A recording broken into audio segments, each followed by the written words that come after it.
Useless. That's what my husband called me. Like it was fact.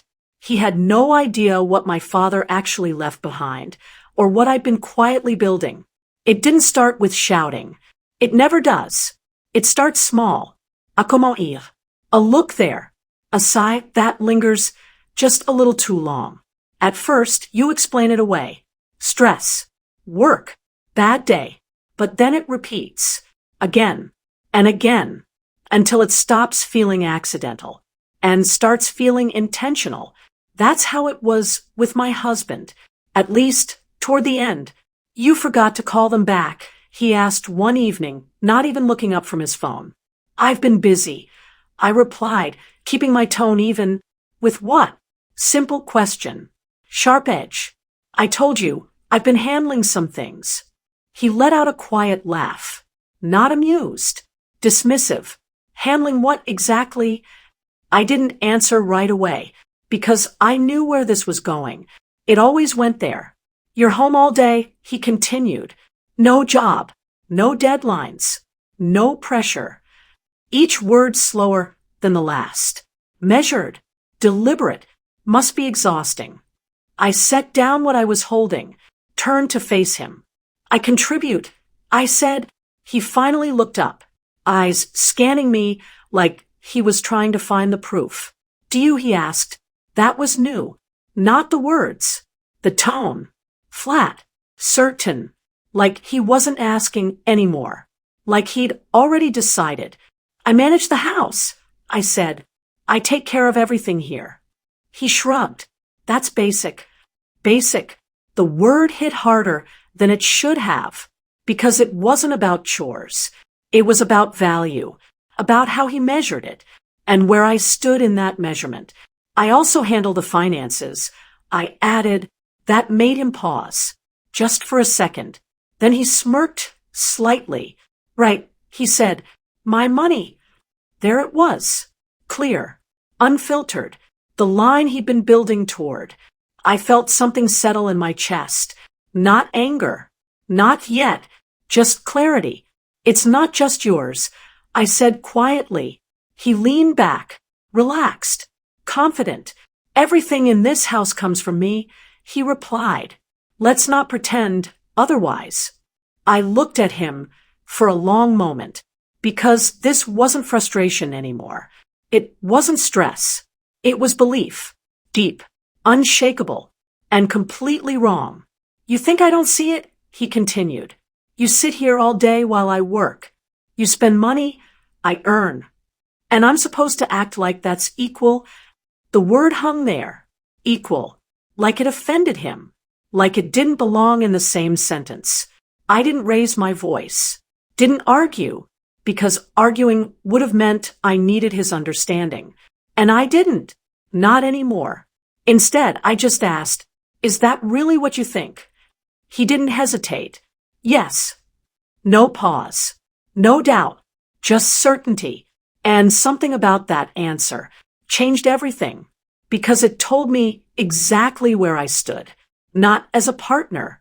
Not as an equal. But as someone he believed he was carrying. Supporting. Tolerating. Okay, I said. One word. Simple. Calm. But it wasn't agreement. It was decision. He frowned slightly. Okay, he repeated. Yes, I said. Okay. I picked up my phone, scrolled for a second, then placed it on the table in front of him. Then let's stop pretending. I added. He glanced at the screen. Uninterested at first. Confident. Like whatever I was about to show him couldn't possibly matter. He was wrong. Because what he was about to see wasn't just proof. It was something I had never needed to say out loud. Something my father had made sure of long before this moment ever came. He barely looked at the phone at first. A quick glance. Dismissive. Like he expected a bank app with a few household expenses. Something small. Something predictable. What is this? He asked. Just look, I said. He sighed, picking it up, scrolling once, then again. His expression didn't change immediately, but it slowed, subtly, like his brain was trying to catch up to what his eyes were seeing. "This isn't our account," he said. "No," I replied. "It's mine." That made him look up. Really look this time. "What do you mean yours?" he asked. I didn't answer. Not yet, because the numbers were already doing that for me. Balances he didn't recognize. Transfers he didn't understand. Accounts he had never seen. He looked back down. Scrolled further. "Where did this come from?" he asked. Still calm, but tighter now. Controlled. "Keep going," I said. He opened the next file. Documents. Statements.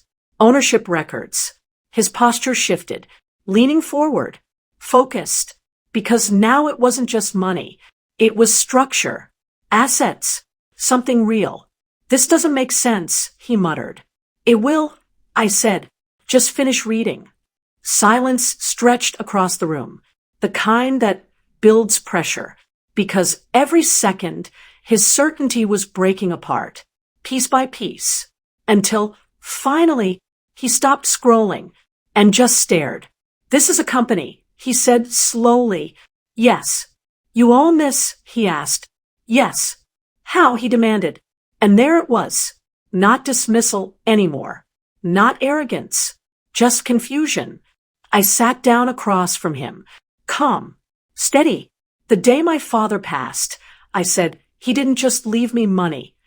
I let that settle. He left me control." His jaw tightened. "Control of what?" he asked. I met his eyes. Everything he built. Silence. Heavy. Immediate. Because now it connected. The accounts. The documents. The scale. "You're saying," he started, then stopped. Like the sentence didn't want to come out. "Yes," I said. "I've been running it."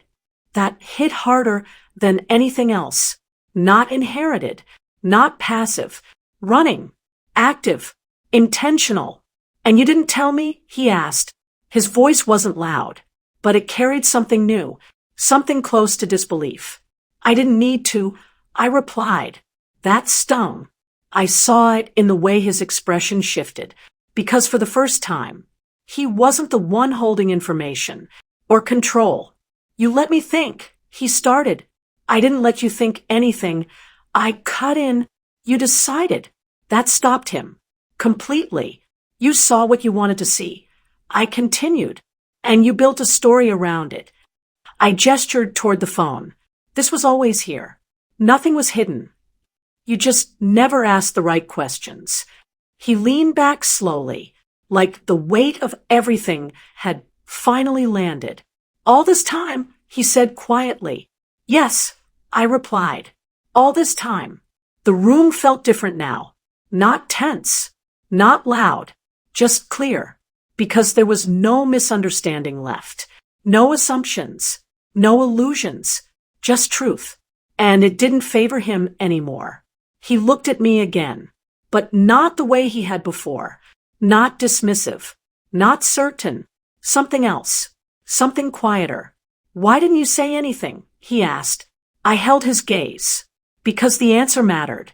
Because I wanted to see if you respected me without it. That was the moment everything shifted. Not the money. Not the business. That. Because there was no argument against it. No defense. No excuse. Just silence. And in that silence, he finally understood something he should have known from the beginning. My value was never missing. He just never recognized it. He didn't argue after that. Didn't raise his voice. Didn't try to explain. Because there was nothing left to defend. "I didn't know," he said quietly. "I know," I replied. That was the problem. You didn't know. Because you never tried to. I stood up, taking my phone back. "For you, value needed proof," I said. "For me, it needed respect." He looked down, the confidence gone. Replaced with something heavier. Regret. But too late. Everything you thought I needed from you. I never did. I walked away. Not angry. Just done. Because the truth wasn't what changed things. It just revealed what was already broken.